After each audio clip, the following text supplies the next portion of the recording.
What's going on, y'all? It's the Kid J Nolan here. Hey man, let's have a quick conversation about this whole Chris Rock going up against Will Smith and Jada once and for all, man. Hopefully this is the last piece of the saga. I hope that the Smiths will just move on with their life, not retaliate, not invite him up to no red table talk to get this thing hashed out. Let this Netflix special be the end of it, okay? So by now everybody should know that Chris Rock has a brand new special out on Netflix called Selective, Outrage. Personally, I think that title basically says it all for what I'm about to cover in this video. I'm gonna be fully transparent. I have not watched the complete stand-up just yet.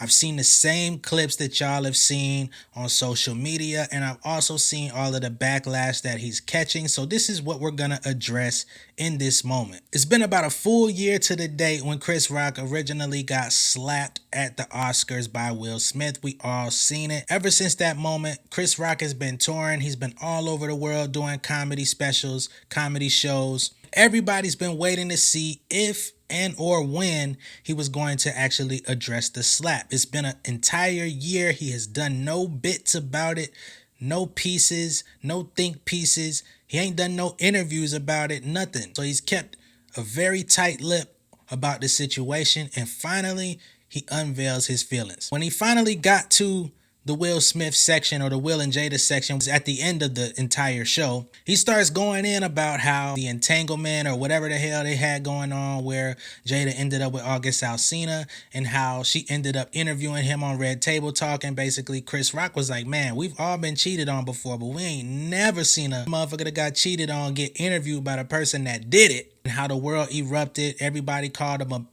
you know what I'm saying? I ain't gonna curse too much in this video because that messes up the money. But everybody called him a bitch, right? He said everybody and their mama did. He said, I called Will Smith and he didn't pick up for me.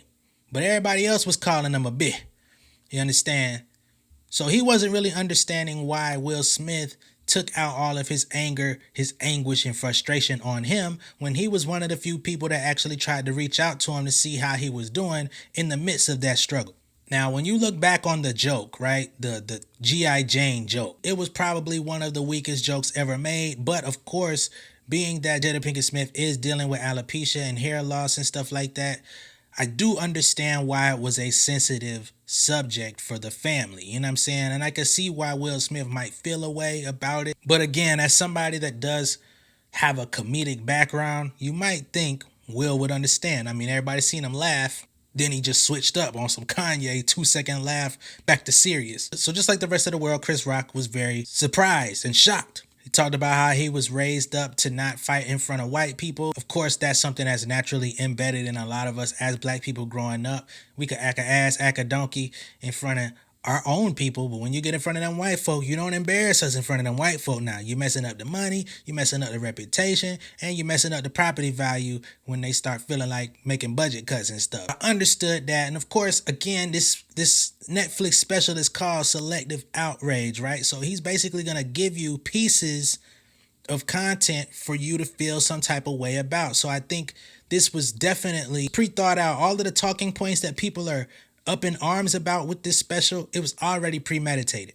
It's called Selective Outrage. There's a lot of people out there that are saying that they didn't like the joke about him waiting to see Will Smith in that Slave movie, to see him get whipped in front of white people. Honestly, I don't think it was overboard. To be perfectly honest, when you switch it around, it's just a play on the situations. Chris Rock got slapped in front of the nation and white people in the movie, whooped as a slave in front of white people. Yeah, it kind of, I get the parallel. Again, comedy. If you don't find it funny, that's cool. But I don't know about doing all the think pieces and all that stuff, man. Then you got people out here that are actually mad that Chris Rock took so long to talk about it. They're basically saying at this point, he's beating a dead horse and he should shut up. But I don't understand how you're beating a dead horse if he ain't never spoke about it. Everybody else has something to say about it. So you're basically saying when the world moves on, this man who was actually in the situation, who actually got slapped, who actually said the joke, who actually partook in the situation live in the flesh, he's supposed to just drop it because he waited too long. But he never addressed it up to this point. I could have swore that's what artists do. When Beyonce got cheated on and decided to make lemonade. She didn't drop it the next day after the story came out. Then about a year later, after hers came out, Jay-Z dropped 444 addressing him cheating on her. So that's like 2 years of the same story, Becky with the good hair being prolonged.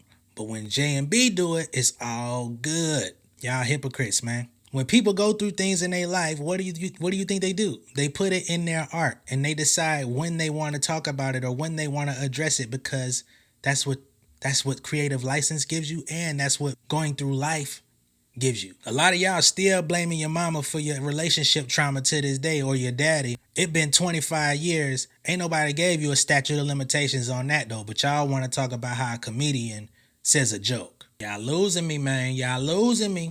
In addition to all the controversy surrounding this whole Chris Rock special, they also did have a live pre-show and post-show, which is the first time that's ever been done on Netflix. This was a completely live event, which is very interesting because Netflix, if they start doing live events like this and get sponsors and all of this type of stuff, man, you best believe the Grammys, the Oscars, the BET Awards, you know what I'm saying, all of y'all either gonna have to get down or lay down eventually, because they gonna blow the bag on wiping y'all out.